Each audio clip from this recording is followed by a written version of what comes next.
ಮತ್ತು ಅಮೆರಿಕ ಯುದ್ಧ ಒಂದು ರೀತಿಯಲ್ಲಿ ಮುಂದುವರಿತಾ ಇದೆ, ಮುಗಿಯುವಂಥ ಕಾಣ್ತಾ ಇದೆ.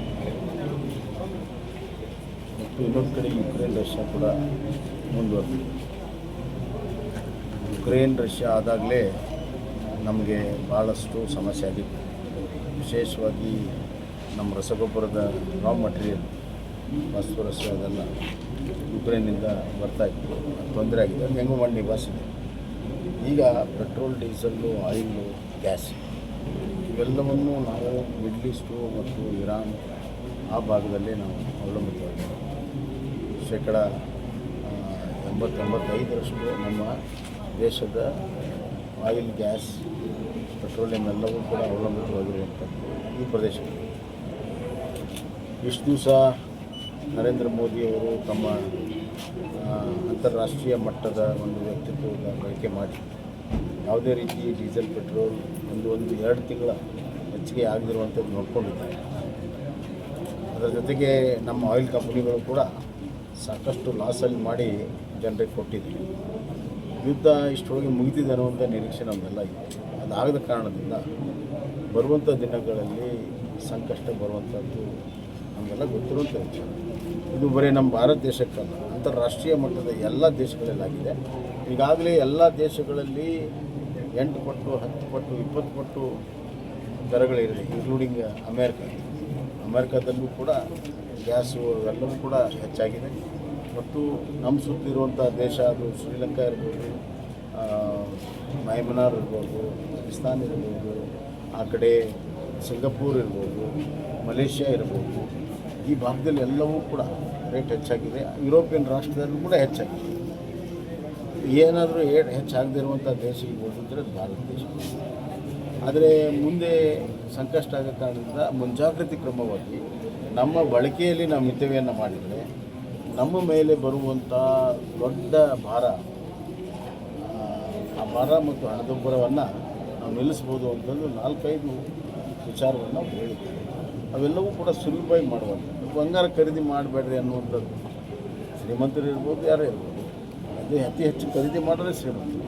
ಬಂಗಾರ ಖರೀದಿ ಮಾಡೋದ್ರಿಂದ ನಮ್ಮ ಫಾರಿನ್ ಎಕ್ಸ್ಚೇಂಜಿಗೆ ಕೊಡ್ತಾರೆ. ಅದನ್ನು 1 ವರ್ಷ ನಿಲ್ಲಿಸಿದ್ರೆ ಏನು ಅಂಥದ್ದೇನ. ಮತ್ತು ಮಿತವ್ಯಯ ಬಳಕೆ ಪೆಟ್ರೋಲ್, ಡೀಸೆಲನ್ನು ಮಾಡಲೇಬೇಕಾಗಿದೆ, ಅನಿವಾರ್ಯ ಆಗಿದೆ. ಆಮೇಲೆ ಅದು ರಸಗೊಬ್ಬರದಲ್ಲಿ ಸಾವಯವ ಉಪಯೋಗ ಮಾಡಿದೆ ಅಂತ ಹೇಳಿದ್ರೆ ಅದು ಮೊದಲಿಗೂ ಹೇಳ್ತಾರೆ. ಪ್ಲಸ್ ಫಾರಿನ್ ಟ್ರಿಪ್ಸ್ ಕೂಡ ಕಮ್ಮಿ ಮಾಡಿದೆ ಅಂತ ಅವಶ್ಯಕತೆ ಇದೆ ಅಷ್ಟೇ ಹೋಗ್ತದೆ. ಹೀಗಾಗಿ ಕೆಲವು ಸುಲಭದಲ್ಲಿ ಮಾಡುವಂಥ ಇದನ್ನೇ ಉಪಾಯವನ್ನೇ ಹೇಳಿದ್ದಾರೆ. ಇಷ್ಟಾದರೂ ನಾವು ದೇಶಕ್ಕಾಗಿ ಮಾಡಬೇಕು. ನಂಗೆ ನೆನಪಾಗುತ್ತೆ, ಹಿಂದೆ ನಮಗೆ ಆಹಾರದ ಭಾಳ ದೊಡ್ಡ ಕೊರತೆ ಆದಾಗ, ಇಂಡೋ ಪಾಕಿಸ್ತಾನ ಯುದ್ಧ ಆದಾಗ ಲಾಲ್ ಬಹದ್ದೂರ್ ಶಾಸ್ತ್ರಿಯವರು 1 ದಿವಸ ಉಪವಾಸ ಮಾಡಿರಿ ಅಂತ ಹೇಳಿದ್ರು. ಅದು ಒಬ್ಬ ನಾಯಕನ ನೈತಿಕ ಬಲ ಇದ್ದಾಗ ಮಾತ್ರ ಹೇಳೋಕ್ಕೆ ಸಾಧ್ಯ. ಕಾಂಗ್ರೆಸ್ನವ್ರಿಗೆ ಅರ್ಥ ಆಗುತ್ತೆ. ಕಾಂಗ್ರೆಸ್ನವ್ರಿಗೆ ತ್ಯಾಗ ಅನ್ನೋದೇ ಗೊತ್ತಿಲ್ಲ, ಕಾಂಗ್ರೆಸ್ನವ್ರಿಗೆ ದೇಶಭಕ್ತಿ ಅನ್ನೋದು ಗೊತ್ತಿಲ್ಲ. ಕಾಂಗ್ರೆಸ್ನವ್ರಿಗೆ ನಮ್ಮ ಜನಮಾನಸದಲ್ಲಿ ತ್ಯಾಗ ಮತ್ತು ದೇಶಭಕ್ತಿ ಆಳವಾಗಿ ಊರಿದೆ ಅನ್ನುವಂಥ ನಂಬಿಕೆಯೂ ಕೂಡ ಇಲ್ಲ ಅವರಿಗೆ. ಆದ್ದರಿಂದ ಎಲ್ಲವನ್ನೂ ಕೂಡ ಒಂದು ರೀತಿಯಲ್ಲಿ ವಿರೋಧ ಮಾಡೋ ಸಲ ವಿರೋಧ ಮಾಡ್ತಾರೆ. ನಾನು ಹೇಳ್ತೀನಿ, ಕಾಂಗ್ರೆಸ್ ಸರ್ಕಾರ ಈಗೇನು ಇದ್ದಿದ್ರೆ ಹಿಂದೆ ಇರಾಕ್ ವಾರ ಆದಾಗ ಕೇವಲ 3ನೇ ದಿವಸಕ್ಕೆ ಪೆಟ್ರೋಲ್, ಡೀಸೆಲ್ ಖಾಲಿಯಾಗೋದು. ಎಲ್ಲ ಗದಗಿನಿಂದ ಹಿಡಿದು ದಿಲ್ಲಿವರೆಗೂ ಎಲ್ಲ ಪೆಟ್ರೋಲ್ ಬಂಕ್ ಕಿಲೋಮೀಟರ್ ಗಟ್ಟಲೆ ಟ್ರಕ್ಕು, ಕಾರುಗಳ ಕ್ಯೂ ಇತ್ತು. ನಾವೆಲ್ಲ ನೋಡಿದ್ದೀವಿ. ಆ ಥರ ನಿರ್ವಹಣೆಯನ್ನು ಮಾಡಿದ್ವಿ. ಅಂಥ ನಿರ್ವಹಣೆ ಮಾಡೋದವ್ರಿಗೆ ಇಂಥ ವಿಚಾರ ಗೊತ್ತಾಗಲ್ಲ. ಈ ಮುಂಜಾಗ್ರತೆ ಕ್ರಮ ಎಲ್ಲರೂ ಮಾಡಬೇಕಾಗಿರುವಂಥ ಅವಶ್ಯಕತೆ ಕ್ರಮ. ದೇಶಕ್ಕಾಗಿ ಇಷ್ಟಾದರೂ ಕೂಡ ನಾವೆಲ್ಲರೂ ಸೇರಿ ಮಾಡಬೇಕು. ಜನರಿಂದ ನಮ್ಮಿಂದನೇ ದೇಶ. ಇಂಥ ಸಂದರ್ಭದಲ್ಲಿ ಅಂತಾರಾಷ್ಟ್ರೀಯ ಮಟ್ಟದಲ್ಲಿ ಎಲ್ಲರಿಗೂ ಇಂಥ ಪ್ರಸಂಗ ಬಂದಾಗ ನಾವು ಅದಕ್ಕೆ ಕಣ್ಮುಚ್ಕೊಂಡು ಕೂತ್ಕೊಳ್ತೀವಿ, ನಾವು ಅದಕ್ಕೆ ಸಂಬಂಧ ಇಲ್ದಂಗೆ ಕೂತ್ಕೊಳ್ತೀವಿ ಅಂತಂದರೆ ಅದು ನಡೆಯೋದಿಲ್ಲ.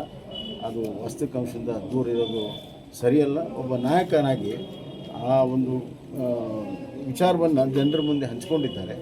ಜನ ಸ್ಪಂದಿಸ್ತಾರೆ ಅಂತ ವಿಶ್ವಾಸ ಇದೆ. ಯಾಕಂದ್ರೆ ಹಿಂದೆ ಕೋವಿಡ್ನಲ್ಲಿ ಏನೇನೆಲ್ಲ ಪ್ರಧಾನಮಂತ್ರಿಗೆ ಹೇಳಿದ್ರು ಮಾಡಿದ್ದಕ್ಕಾಗಿ ಕೋವಿಡ್ ನಿಯಂತ್ರಣ ಆಯ್ತಲ್ಲ. ಪಕ್ಕದ ಚೈನಾದಲ್ಲಿ ಸಾವಿರಾರು ಸಾವಾದಾಗ ಇಲ್ಲೆಲ್ಲ ರಕ್ಷಣೆ ಮಾಡೋಕ್ಕೆ ಸಾಧ್ಯ ಆಯಿತು. ಹೀಗಾಗಿ ಇದು ಸಣ್ಣ ವಿಚಾರ. ಕೋವಿಡ್ ಮುಂದಿನ ತ್ಯಾಗದ ಮುಂದೆ ಮಾಡಬಹುದಾದಂಥ ಕ್ರಮಗಳಿದ್ದಾವೆ, ಮಾಡ್ತಾರಂತ ವಿಶ್ವಾಸ ನಮಗೆ.